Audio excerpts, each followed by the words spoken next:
Surfing has a peak, you know.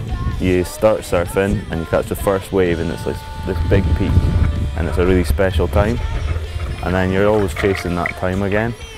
You want something new and something fresh, so you shape a board.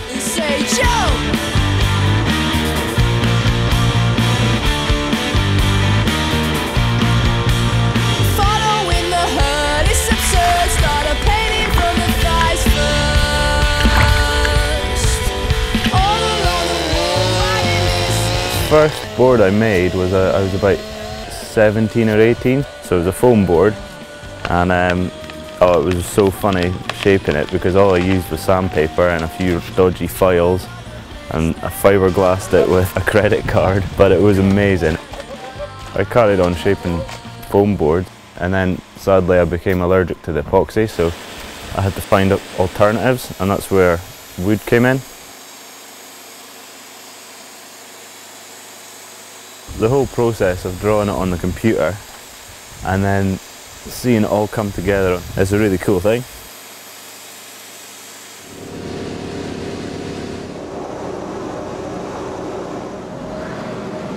Then you take it to the machine cuts it out.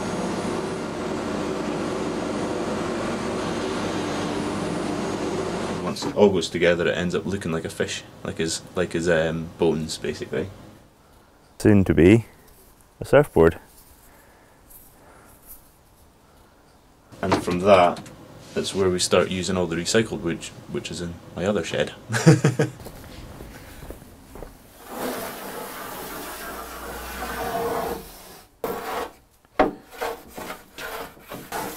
This is a big board, it's a 9.2, and it's a little bit of a special one really. It's a lot more work actually to get all of this herringbone.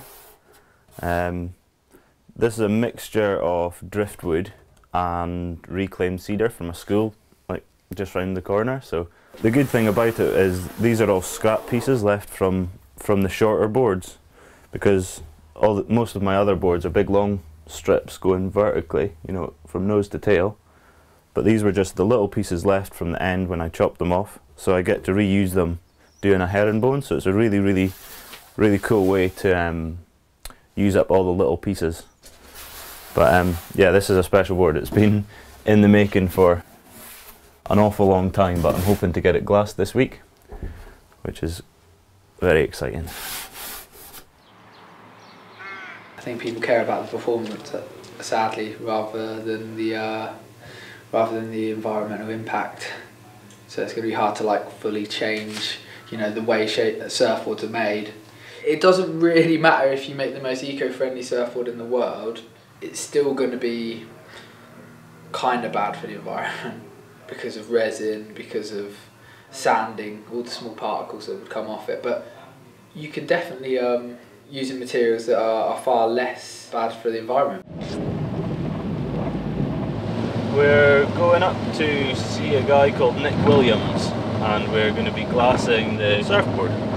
Nick's done most of my boards, and yeah, he's a really good glasser. He's a very nice chap too. Here we are.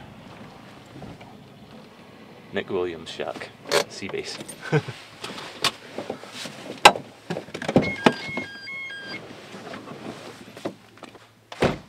I've been making surfboards for 30 years, and they're really, styrenes are really bad. There's acetones, xylenes, and I have no side effect. No, I'm kidding.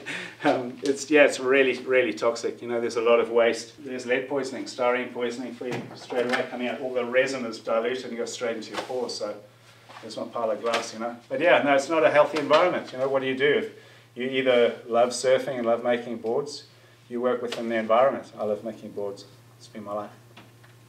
Going back to the construction of Dave's boards, I love wood. I like the outdoors, you know. So coming from Africa, wood, thatch, glass, that would be my ideal. So seeing boards made out of wood and seeing the way he's working at stuff, putting it all together. The eco side, well, it's a first for me. So anything that's better for the planet obviously is better. It's the only thing that hasn't been done, so it's a whole new angle that's coming into the surfboard game. It's the only thing that's fresh at the moment. And I say that after 30 years of sucking toxins. So this is the driftwood model for the driftwood material. And Nick's just about to do the bottom. So once the resin's all on this white cloth, it'll all go nice and see-through, and it'll look really nice and shiny, I hope. Ready? I've always made stuff. My dad's a stonemason, so I grew up working with him, renovating a castle. Maybe that was something that made me think, man, I could do something cool like this as well. I kind of transferred it to the surfboards, maybe. David's beautiful wood, eh? What's the story with this, Dave? Which is the driftwood? Which has come off the beach? The bits that have come off the beach is all the light stuff. So these two and this one and this one. These two dark ones are from the school, the one in Redrick.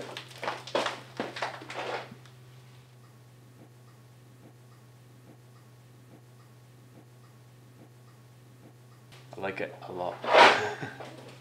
There you go. What do you think? That's what it looks like. Easy. Easy when you know how. I think it's easy. I like the story of using reclaimed wood because it's spent its life growing as a tree, and then it gets used for cedar cladding, for example. There's not an awful lot other people can do with it, but for surfboards it's perfect. By giving it a second life, it's pretty special, I think.